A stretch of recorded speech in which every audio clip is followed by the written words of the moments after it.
Dame Rachel, thanks for joining us on Sky News.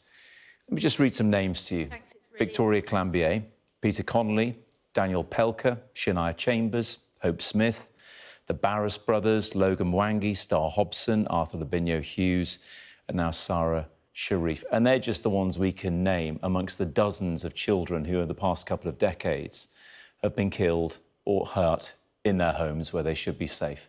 Why does this keep happening?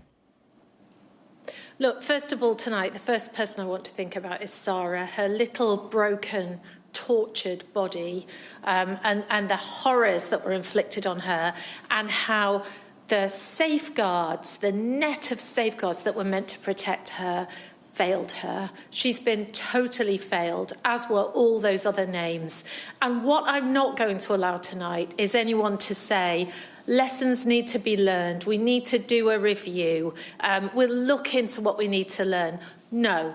Tonight we need justice and we need action from the government and from Children's Social Care with a set of real actions. And I want to talk about some of those tonight, the things that need to happen now, because clearly she was totally let down. She was known before birth by social services. Now, that means you're 6 times more likely to end up with serious injury or death. It should have been eyes on all the way. She was allowed to live with an abusive father. When the school referred her, the school actually got it, they saw it, they realised. When they referred her to social care, her case was closed in 6 days. Not good enough. And there are things that really can be done now, and I'm calling on government to do them, to make sure this never happens again to any child. Yeah, look, your job was brought in the Children's Act of 2004, 20 years ago. I know you haven't done it that whole time, but the role that you now fill. I have to ask, are the government listening to you at all? Look, it's one of the things that I really need to happen is for basically one of the things that went wrong here was data sharing, right? Clearly that they didn't have the data on her being known before birth when they actually made the decision to close her case. I have asked successive secretaries of state to bring in a unique identifier and to share data on all children between all the silos of services. They're just palming you off. I have been palmed off. I've had some yeses, some near misses. So that was one thing. Another thing is the education home register. I mean, this little girl was identified by the school had been at risk of abuse and then was allowed to be home educated.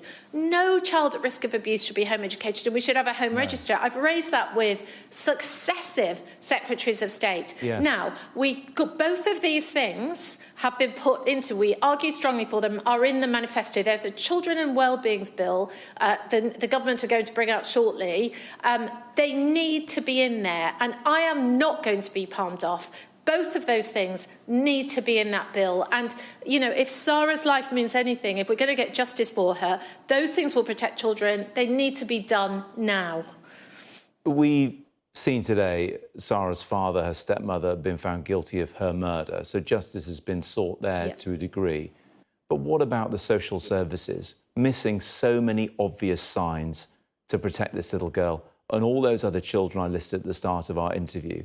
Are there people doing these jobs who perhaps shouldn't be doing these jobs? So I think a couple of things. One, we need government to use the levers of power to make sure that these acute services for children, safeguarding services that are so important, and the things I've talked about, the home register and all of that are done. We need the bosses of social care, the chief executives of local authorities to properly fund and properly support these acute services about children, abused children. It's their responsibility. Can I interrupt? And yes, we need the social workers as well to be curious, to follow up and to do what they should. All of them. They all need to do it. Where's the accountability? You've said what we need to see. Yeah, well, there needs to be accountability. So heads should roll. People should be taking support responsibility for this, should they? People should be saying, you know what, this is on my watch and it's not good enough. I should go. Absolutely. Look, what is worse than a child's life? Of course there should be accountability and proper accountability. I think it's horrendous. There isn't. We're not hearing people saying, I'm going to resign over this today. What we're hearing are what I've heard are people talking about, well, today we've had the verdict from the judge. Let's see what comes tomorrow.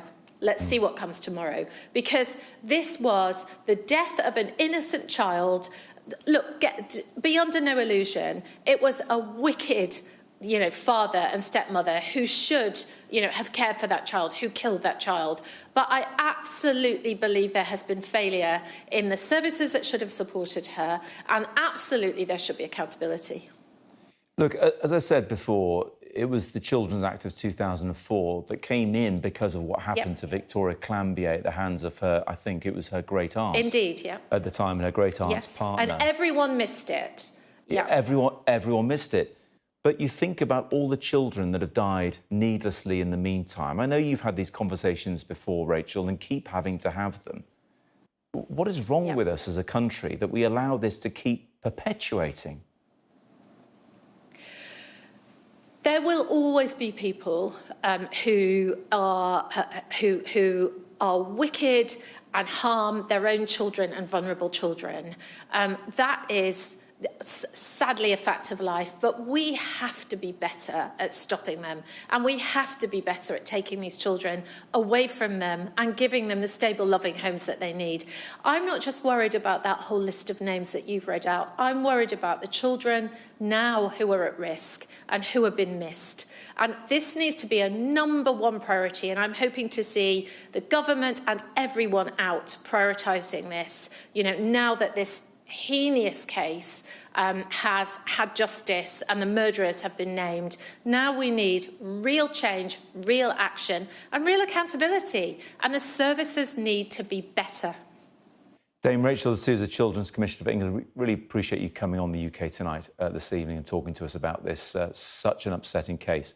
Thank you so much.